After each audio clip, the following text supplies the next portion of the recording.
মাই টিভিতে সংবাদ প্রচার হওয়ার পর ৬৫ বছর বয়সী সবজি বিক্রেতা চানমতি পেলেন জেলা প্রশাসকের ঈদ উপহার সামগ্রী ও নগদ আর্থিক সহযোগিতা। এজন্য এক টুকরো স্বস্তি ও বাঁধ ভাঙা উল্লাস। আল্লাহ, আমি একটা নিরীহ মানুষ, আমি আল্লাহর কাছে দোয়া খেরাত করি। গরিবের দান করছেন আল্লাহর রহমত, আল্লাহ খুশি, আমিও খুশি।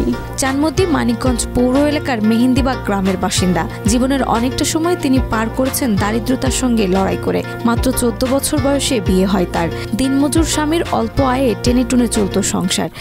কালার এক্সপার্ট, জর্জ স্যাপ এবং মাইল্ড অন হ্যান্ডস টেকনোলজি সমৃদ্ধ অরিক্স ক্রিস্টাল ওয়াশ আপনার স্বামী অসুস্থ হয়ে পড়ার পর সংসারে আরো সংকট নেমে আসে। প্রায় ৪০ বছর আগে স্বামীর মৃত্যু হলে তিনি ৩ সন্তানকে নিয়ে চরম কষ্টের মধ্যে পড়েন। ওনার কেউ নেই, ওনাকে যদি প্রশাসন একটু সহযোগিতা করে উনি খুব সচ্ছলভাবে চলতে পারে। দুঃসহ দিন পার করার পর একসময় ঠিক করেন বাজার থেকে শাকসবজি কিনে ফেরি করে বিক্রি করবেন। প্রায় ২৫ বছর ধরে তিনি এই কাজ করে যাচ্ছেন। প্রতিদিন ভোরে জেলার ভাটবাউর ও জাগির পাইকারি বাজার থেকে সবজি কিনে ঠেলাগাড়িতে করে শহরের উত্তর সেউতারা, গঙ্গাধরপট্টি ও পোড়া এলাকায় ঘুরে ঘুরে বিক্রি করেন। প্রতিদিন গড়ে ৫ থেকে ৭০০ টাকার সবজি বিক্রি করে আয় হয় ১ থেকে ১৫০ টাকা।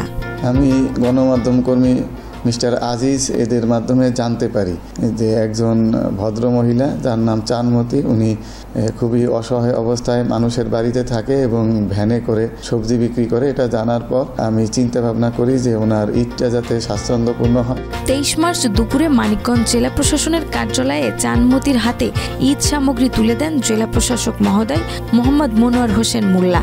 উপহার হিসেবে ছিল তেল, সেমাই, চিনি ও অন্যান্য জিনিসপত্র। সঙ্গে দেওয়া হয় নগদ আর্থিক সাহায্য।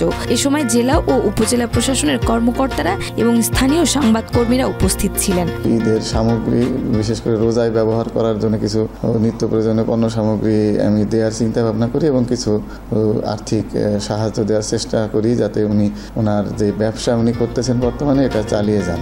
জেলা প্রশাসকের দেওয়া উপহার পেয়ে হাসি ফুটেছে চানমতির মুখে। আবেগে আপ্লুত চানমতি জানায় এবারের ঈদটা পরিবার পরিজন নিয়ে ভালোভাবে করতে পারবে সে।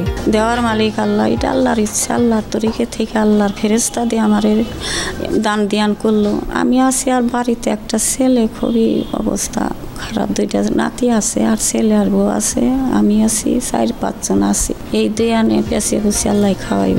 চানমতির মতো সংগ্রামী মানুষের পাশে দাঁড়ানোর এই উদ্যোগ সমাজের প্রতি প্রশাসনের দায়িত্বশীল মনোভাবের প্রতিফলন বলে মনে করেন স্থানীয়রা।